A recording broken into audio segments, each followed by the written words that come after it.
In last class में हमने Ohm's law और रेजिस्टेंस को पढ़ा था and we have solved some numericals on the basis of Ohm's law.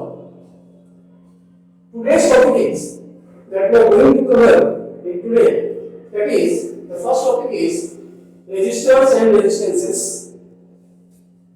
Second, actually we will discuss here what is the difference between resistors and resistances. हमने resistance के बारे में पढ़ा ओम्स लॉ के रिगार्डिंग में V इक्वल्स टू जो IR हमने पढ़ा था, तो कई जगह रेजिस्टेंस की चर्चा आई और रजिस्टर भी हमने जिक्र किया। तो some students are getting confused what is the difference between resistors and resistances. तो आज हम लोग उसकी चर्चा करेंगे what is the difference between resistors and resistances. The second topic that we are going to study is factors on which resistance depend. Resistance, जब हमने resistance को डिफाइन किया तो रेजिस्टेंस किन किन चीजों पर डिपेंड करता है इसकी चर्चा आज हम करेंगे। थर्ड इज रेजिस्टिविटी, और ये टॉपिक आज का मेन टॉपिक है। What actually resistivity is, we will learn about it. The next is classification of material on the basis of resistivity. Resistivity के आधार पर हम मटेरियल्स को किन किन वर्गों में बांट सकते हैं, दैट वी विल स्टडी। और अंत में हम लोग रेजिस्टिविटी पर कुछ न्यूमेरिकल्स को सॉल्व करेंगे। तो आइए सबसे पहले हमारा जो पहला टॉपिक है उसको लेते हैं। First topic is resistors and resistances. जब हमने ओम्स लॉ पढ़ा और वहां से हमने आर की डिफिनेशन निकाली, हमने पढ़ा कि resistance is the property of the conductor due to which it opposes the flow of electrons or flow of electricity. तो हमने पढ़ा कि रेजिस्टेंस को obstruction to the flow of electric current or the flow of electron is known as resistance. हमने पढ़ा कि electricity के flow करने में जो obstructions आते हैं, जो रुकावटें आती है, that is known as resistance. लेकिन कुछ जगह पर रेजिस्टर्स की भी चर्चा हुई। तो रेजिस्टर्स क्या है? Resistors are the objects। जब हम कहते हैं एक कंडक्टर हमने लिया और उसमें रेजिस्टेंस, उसमें 5 ओम का रेजिस्टेंस है। जब हमने कहा कि एक वायर लिया हमने, एक कंडक्टर लिया हमने और उसमें 5 ओम का रेजिस्टेंस है, दैट मींस उस वायर जो है, that object is the resistor, और उसके अंदर जो रेजिस्टेंस की प्रॉपर्टी है, that is resistance. Declare in some notes it is written that कि कंडक्टर से ज्यादा, कंडक्टर में जो रेजिस्टेंस होता है उससे अगर ज्यादा रेजिस्टेंस है तो उसको रेजिस्टर्स कहते हैं। whenever some extra resistance is there, that is resistor। तो आप ये भी मान सकते हैं कि अधिक रेजिस्टेंस वाले मटेरियल्स को हम रेजिस्टर कहते हैं, ये भी कह सकते हैं। But main thing is resistor है क्या, तो वो एक ऑब्जेक्ट है और रेजिस्टेंस उसके अंदर की वो प्रॉपर्टी है, the property of opposition of flow of electron, that is known as resistance. So resistance is the property and resistor is the object. So इसलिए now the next topic is factors on which resistance depend. आइए देखते हैं कि resistance जो हमने पढ़ा वो किन किन चीजों पर डिपेंड करता है, किन किन बातों पर वो डिपेंड करता है। तो सबसे पहला जो होता है वो resistance, it depends upon length of the conductor. कई सारे एक्सपेरिमेंट्स के बाद ये पाया गया, जब हमने ओम्स लॉ में एक्सपेरिमेंट किया, हमने वहां पर एक रेजिस्टेंस रखा, रेजिस्टेंस वायर रखा और वहां पर नोटेशंस किया, तो कई सारे ऑब्जर्वेशंस के बाद ये पाया गया कि रेजिस्टेंस डायरेक्टली डिपेंड करता है लेंथ पर। इसका मतलब क्या होगा कि जितना लेंथ हम बढ़ाएंगे कंडक्टर की लेंथ जितनी बढ़ेगी, रेजिस्टेंस उतना ही बढ़ेगा। Whenever we increase the length of the conductor, then the resistance also increases, and whenever we decrease the length, और जब हम लेंथ को कम करते हैं तो रेजिस्टेंस भी कम होता है। हम कह सकते हैं resistance R is directly proportional to L।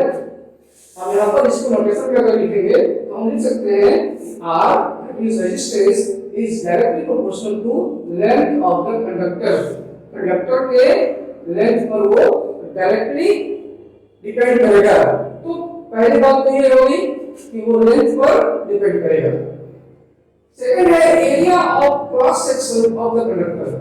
अब दूसरी बात हो गई कि area of cross section, conductor का जितना एरिया होगा, एरिया मींस जैसे सपोज कीजिए कि ये एक कंडक्टर है, ये एक वायर है, उसको हमने दिस इज द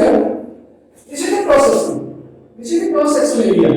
एक वायर का suppose this is a wire और इसको हमने एक जगह से ऐसे काट दिया, तो this is the cross section area, इसको हम कहते हैं क्रॉस सेक्शन एरिया। और ये कैसा शेप है देखिए, it is almost circular. So this is the cross section area of the conductor, यही है।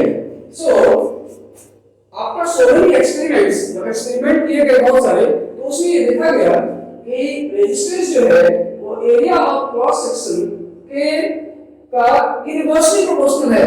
दैट मींस वो इनवर्सली डिपेंड करता है उस पर। क्या मतलब होगा, अगर एरिया ऑफ क्रॉस सेक्शन बढ़ जाएगा, अगर एरिया ऑफ क्रॉस सेक्शन बढ़ गया तो रेजिस्टेंस कम हो जाएगा। मतलब उसको अगर जैसे सपोज कीजिए कि ये पतला सा वायर है, हमने ये पतला वायर ले लिया, अब इसमें से करंट फ्लो कर रहा है, इलेक्ट्रॉन फ्लो कर रहा है, तो अगर उतना ही इलेक्ट्रॉन इससे फ्लो करे और उतना ही इलेक्ट्रॉन इससे फ्लो करे तो सर्टेनली यहाँ पर फ्लो करने में उसको आसानी होगी और यहाँ पर उसको दिक्कतें आएगी। दैट मींस यहाँ पर रेजिस्टेंस ज्यादा होगा और यहाँ पर रेजिस्टेंस कम होगा। क्या होगा, एरिया ऑफ क्रॉस सेक्शन अगर कम हो गया, wherever area of cross section decreases then the resistance increases, और अगर एरिया ऑफ क्रॉस सेक्शन बढ़ गया तो रेजिस्टेंस कम हो गया।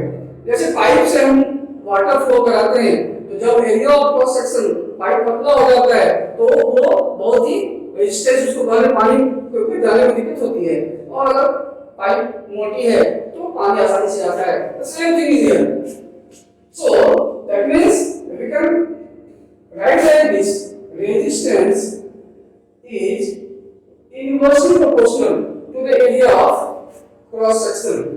क्या होगा, area of cross section, we can simply say a thin wire, हम लोग अगर इसको सिंपल वे में समझें तो हम कह सकते हैं कि एक thin wire अगर है, पतला वायर अगर है, तो उसका रेजिस्टेंस ज्यादा होगा, और अगर वही वायर मोटा है तो उसका रेजिस्टेंस कम होगा। That means it is inversely proportional to the area of cross section। Be clear? Now the third thing is nature of material of the conductor। अब तीसरी बात है, रेजिस्टेंस जो होता है वो नेचर ऑफ मटेरियल पर भी डिपेंड करता है। मतलब क्या होगा कि कंडक्टर जो है वो किस मटेरियल से बना हुआ है। अब कंडक्टर जैसे जनरल वायर हम लेते हैं, अगर उसकी बात चर्चा करें तो वायर जो है वो एल्यूमिनियम का भी हो सकता है, कॉपर का भी हो सकता है, और आयरन का भी हो सकता है। तो किस मटेरियल से बना है वो उस पर भी डिपेंड करेगा। और लास्ट पॉइंट है, इस पर भी रेजिस्टेंस डिपेंड करता है, और वो है temperature of the conductor. Conductor का टेंपरेचर क्या है, अगर टेंपरेचर वेरी कर रहा है तो रेजिस्टेंस भी वेरी करेगा, और टेंपरेचर अगर बढ़ रहा है तो रेजिस्टेंस भी बढ़ेगा, टेंपरेचर अगर कम हो रहा है तो रेजिस्टेंस भी कम होगा। कुछ एक्सेप्शंस हैं इसके, जैसे सुपर कंडक्टर्स आते हैं, तो उसकी चर्चा हम लोग आगे करेंगे। तो हम लोग रेजिस्टिविटी पढ़ लेंगे, तो रेजिस्टिविटी के साथ हम लोग यहाँ पर classification of materials on the basis of resistivity, यहाँ पर हम लोग कुछ सुपर कंडक्टर्स की चर्चा भी करेंगे। तो ये चार फैक्टर्स होते हैं जिस पर रेजिस्टेंस डिपेंड करता है। सबसे पहला हो गया length of the conductor, R is directly proportional to L। Length पर का डायरेक्टली प्रोपोर्शनल है, दूसरा हो गया area of cross section of the conductor that is r is inversely proportional to area of cross section. अगर area of cross section बढ़ता है तो रेजिस्टेंस कम होगा और एरिया ऑफ क्रॉस सेक्शन कम होता है तो रेजिस्टेंस बढ़ जाएगा। तीसरी हो गई, तीसरी बात नेचर ऑफ द मटेरियल, किस मटेरियल से बना है उस पर डिपेंड करेगा और टेंपरेचर ऑफ द कंडक्टर पर भी डिपेंड करेगा। So these are the factors. Now we move to our next topic that is resistivity.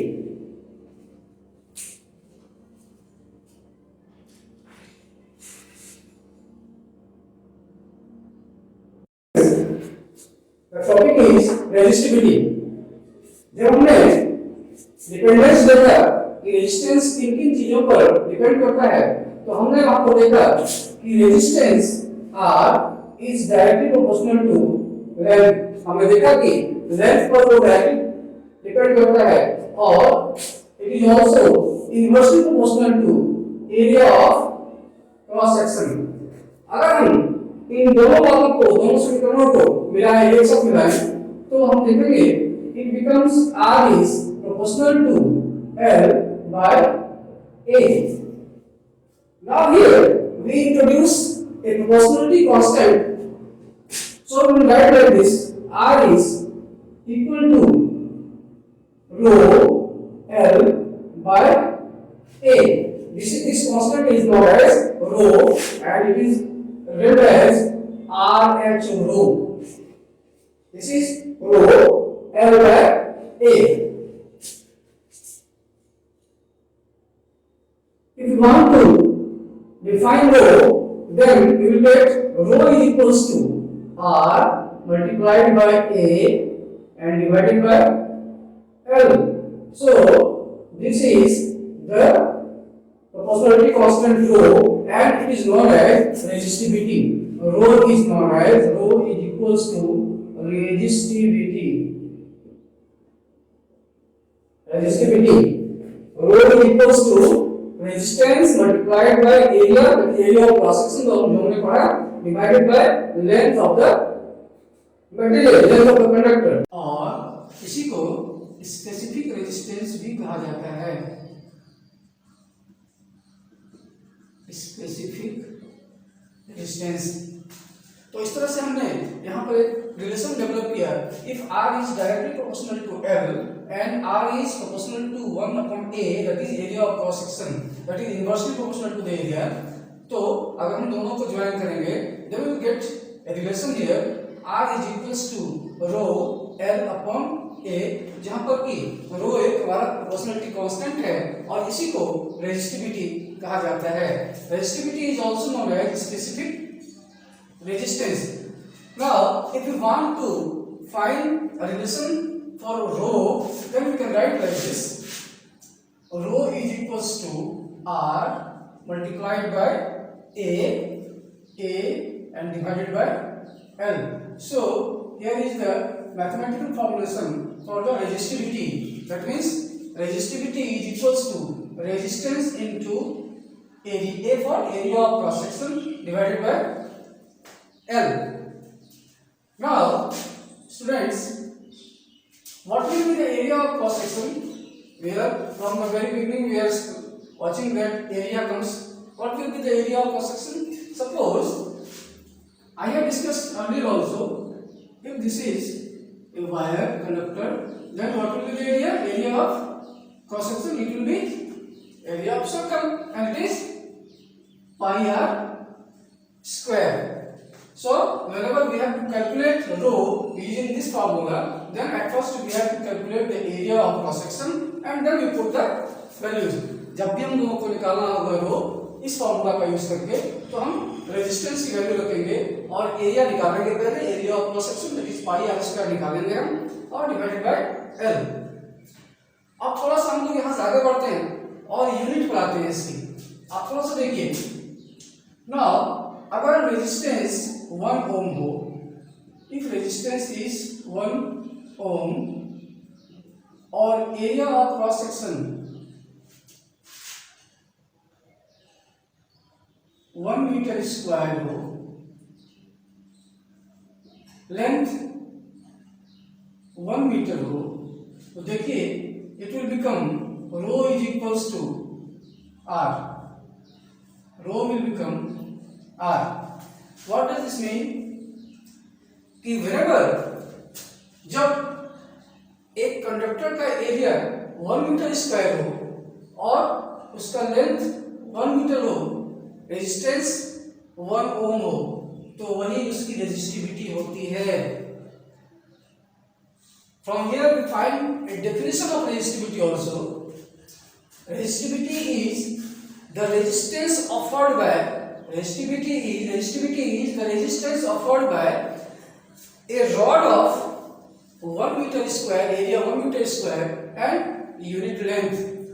तो इसे समझ लें कि resistivity is the resistance property of a rod of 1 meter square area whose length is 1 metre.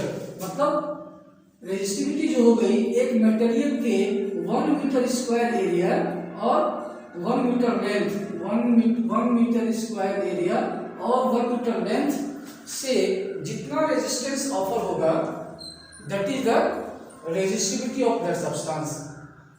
और यहाँ पर आप थोड़ा सा देखिए, जब हमने ये रिलेशन निकाला था R is equals to rho L by A, that means R equals to rho into L by A, that means resistance जो थी, रेजिस्टेंस वो रो पर डायरेक्टली डिपेंड कर रहा था। दैट मीन्स रो क्या है एक्चुअली, तो it is the resistance of material, resistance of that material from which conductor is made. तो जिस मटेरियल से कंडक्टर बना हुआ है उसकी रेजिस्टेंस प्रॉपर्टी क्या है, दैट इज रेजिस्टिविटी। तो रेजिस्टेंस जो है रेजिस्टिविटी पर डिपेंड भी करेगा, दैट मीन्स उस मटेरियल पर डिपेंड करेगा जिससे कंडक्टर बना हुआ है। अगर हम कॉपर से कंडक्टर बनाए हैं तो उसकी रेजिस्टिविटी कुछ अलग होगी। अगर हमने उस कॉपर के जगह पर, कॉपर वायर के जगह पर एल्यूमिनियम का वायर ले लिया तो उसकी प्रॉपर्टी कुछ अलग होगी।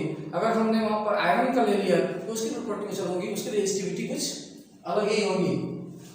तो यहाँ पर हम डिफाइन कर सकते हैं कि resistivity is the resistance offered by a rod of unit length with area 1 meter square।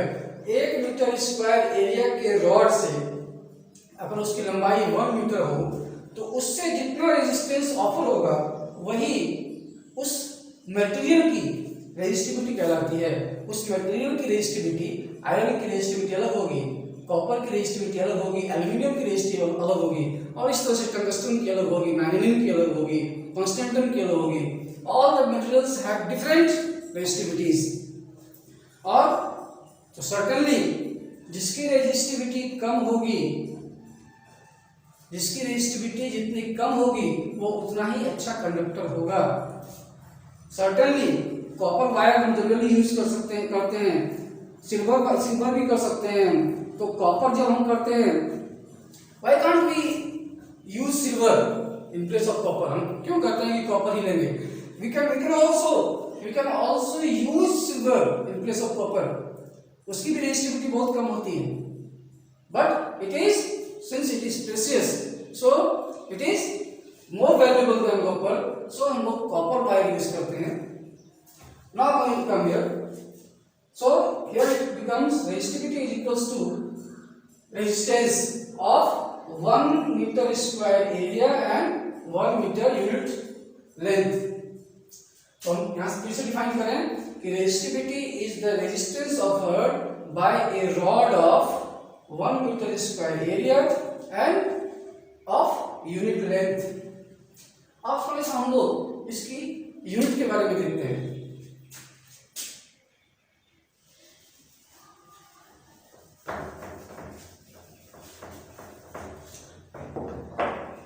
We want to find the unit of resistivity, that is rho.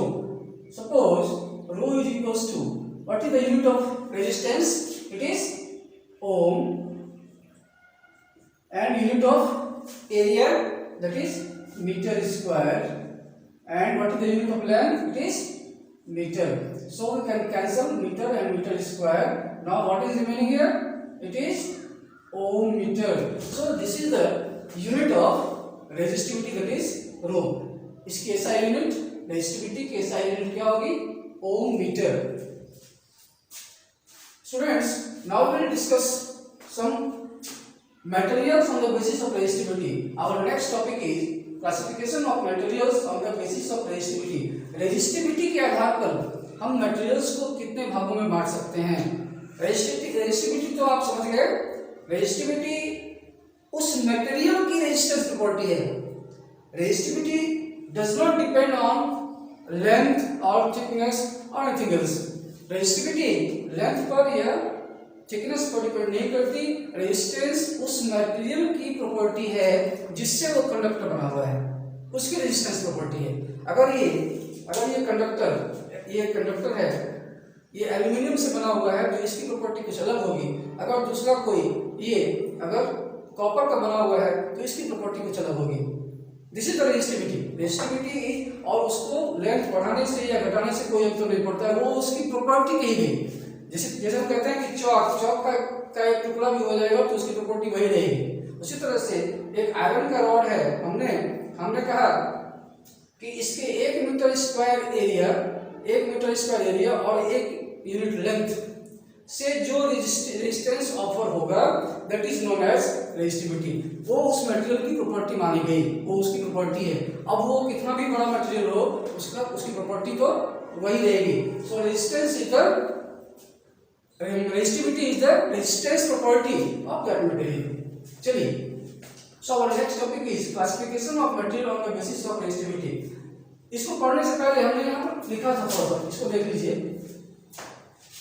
हम लोग कुछ कंपेयर करते हैं, कुछ हमने लिखा हुआ है कुछ मटेरियल के बारे में। सिल्वर की प्रॉपर्टी, सिल्वर की रेजिस्टिविटी होती है 1.60 into 10⁻⁻8 ओम मीटर। कॉपर की रेजिस्टेंस प्रॉपर्टी रेजिस्टिविटी होती है 1.69 into 10⁻⁻8 ओम मीटर। एल्यूमिनियम 2.63 into 10⁻⁻8 ओम मीटर। आप देखिए मैंगनीज, कांस्टेंटन, ये कुछ एलॉयज हैं जिनकी रेजिस्टिविटी देखिए कितनी होती है 44 into 10⁻⁻8 ओम मीटर, 49 into 10⁻⁻8 ओम मीटर। कुछ इंसुलेटर्स हमने लिया है, 2 इंसुलेटर्स ग्लास और पेपर, इसकी 10⁻10 to 10⁻14 ओम मीटर और ये 10⁻12 ओम मीटर। तो क्लियरली आप समझ ही गए होंगे why do we use copper, why don't we use manganese और constantan for using the connecting cord. हम लोग इसका यूज भी करते हैं, कहाँ करते हैं? नाइट्रोम वायर, कांस्टेंटन, मैंगनीज, जब हम एलिमेंट्स बनाते हैं, वाटर हीटर एलिमेंट्स, जब हम इसमें यूज करते हैं तो हम लोग वहाँ पर इसका यूज करते हैं because these are heating elements, so much resistivity is there. इसका रेजिस्टेंस बहुत अधिक है, जिससे कि वो इतना अधिक है कि वो हीट ग्लो करता है। हम लोग उसके बारे में आगे पढ़ेंगे। तो यहाँ पर हम देख लीजिए, इसको याद करने की जरूरत नहीं है, सिर्फ आपके समझने के लिए है कि कॉपर का इसकी रेजिस्टिविटी कम होती है, सिल्वर की कम होती है, इसलिए इन दो चीज़ों का हम लोग यूज ज़्यादा करते हैं for connecting wires, for using conductors. Now we will learn classification of materials on the basis of resistivity. So students, regarding classification of resistivity, on the basis of resistivity के आधार पर जैसा कि हमने चर्चा किया, हमने देखा कि कुछ मटेरियल्स होती है जिनकी रेजिस्टिविटी कम है, कुछ की अधिक है, कुछ की बहुत अधिक है। तो on the basis of that resistivity, materials are divided into 4 categories. First one is conductor. हमने पहले ही पढ़ा है इन दो के बारे में, कंडक्टर्स और इंसुलेटर्स के बारे में। तो कंडक्टर्स क्या हो गया? जिनसे इलेक्ट्रिसिटी आसानी से पास कर सके, और जिससे बिल्कुल नहीं पास करता है वो इंसुलेटर है। On the basis of resistivity के आधार पर हम क्या कह सकते हैं? On the basis of resistivity we can say कि जिसकी रेजिस्टिविटी कम है, इनकी रेजिस्टिविटी कम है, that's why we use it as conductors. यही कारण है कि इसका यूज हम कंडक्टर्स के रूप में करते हैं। और what about insulators?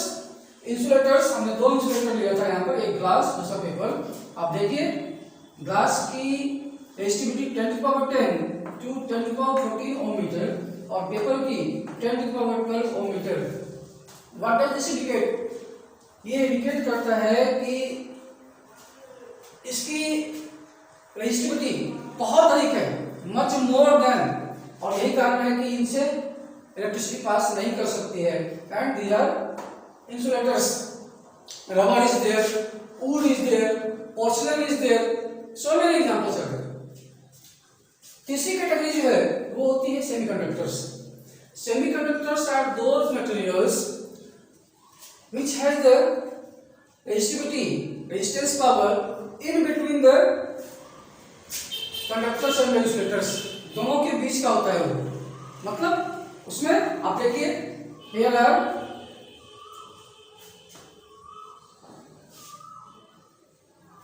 these are not chemical elements. Semiconductors जो होते हैं वो सिलिकॉन और जर्मेनियम होते हैं. यहाँ नहीं लिया है. सिलिकॉन और जर्मेनियम होते हैं जिनकी प्रॉपर्टी होती है वो इन दोनों के बीच में होता है. मतलब उससे थोड़ा थोड़ा करंट पास कर सकता है. ना बहुत कंडक्टर है वो और ना ही वो इंसुलेटर है. मतलब उससे थोड़ा थोड़ा पास कर सकता है. These are used as silicon and germanium. कुछ और मटेरियल्स भी होते हैं. सेमीकंडक्टर्स का यूज बहुत अधिक होता है सिलिकॉन चिप्स बनाने में, सोलर हीटर्स वगैरह में. Now the superconductors. कुछ मटेरियल्स ऐसे भी हैं जो कुछ सर्टेन टेम्परेचर पर ऐसा बिहेव करते हैं जैसे इसमें कोई भी रेजिस्टेंस न हो. Actually it offers no resistance. कुछ मटेरियल्स हैं जैसे मरकरी है. एक ऐसा टेम्परेचर आता है after so many observations scientist ने यह प्रूव किया कि एक ऐसा टेम्परेचर आता है जिसको कि ट्रांजिशन टेम्परेचर या क्रिटिकल टेम्परेचर कहते हैं. उस टेम्परेचर पर आने के बाद मरकरी जो है ऐसा बिहेव करती है जैसे लगता है कि उसमें कोई भी रेजिस्टेंस नहीं है और वो 100% फ्लो कराता है इलेक्ट्रॉन को without any resistance, without any obstruction. But अभी तक ये रूम टेम्परेचर पर नहीं मिला है. ये बहुत ही उस टेम्परेचर पर मिला है जहां पर कि जिसको कि लेबोरेटरी में ही अटेंड कर सकते हैं हम. -240 डिग्री सी, -230 डिग्री सी, उन टेम्परेचर्स पर 40 K पर केल्विन पर, रूम टेम्परेचर पर नहीं. और ये एक बहुत ही शोध का विषय है. साइंटिस्ट लोग लगातार इस पर खोज कर रहे हैं कि अगर कोई ऐसा मटेरियल मिल जाए जो हमारे रूम टेम्परेचर पर सुपर कंडक्टिविटी शो करे तो इस विज्ञान में 4 चांद लग जाएगा. सुपर कंडक्टर्स की खोज लगातार वैज्ञानिक कर रहे हैं और अभी तक 2-3 मटेरियल मिले हैं और वो भी बहुत ही लो टेम्परेचर पर जाने पर. रूम टेम्परेचर पर अभी तक कोई भी ऐसा मटेरियल नहीं मिला है जो कि सुपर कंडक्टिविटी शो करता है. So these are the 4 categories on which we divide the materials on the basis of resistivity. Now students, last topic हमारा है numericals on resistivity. It will take some more time. We will discuss it in our next class. और वो class उस class में हम लोग सिर्फ resistivity पर न्यूमेरिकल्स ही बनाएंगे और उसको डिस्कस करेंगे. Thanks for today. थैंक्स.